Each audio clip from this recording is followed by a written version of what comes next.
Elledim tapmadım senin gibi kimin güzel çeşkelerini şiir yüzünden. Sine kaydım irkem talabına boşup yetişmedim songa kaladım Sine kaydım irkem talabına boşup yetişmedim songa kaladım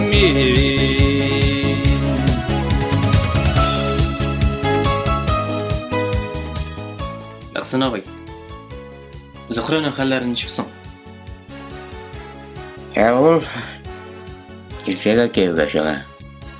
Yetişmedim irkem beylegensin sin Tarmaş yollarını başka bilen Kaydı payınlarda süyelip yıladın Sırlarımını bana söyledin Kaydı payınlarda süyelip yıladın Sırlarımını bana söyledin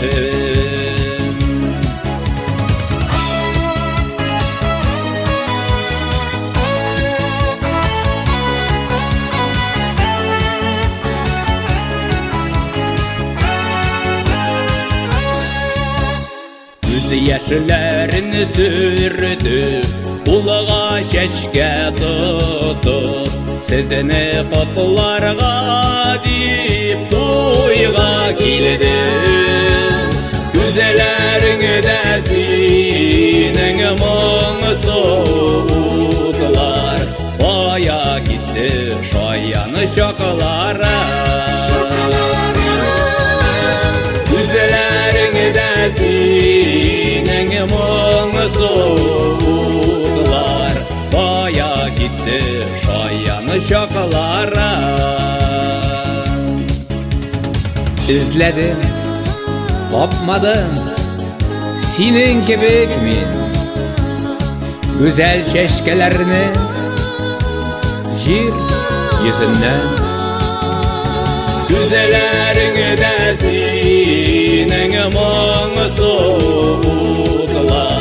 Baya gitti şayanı şakalara Güzellerini de senin munsuzlar Baya gitti şayanı şakalara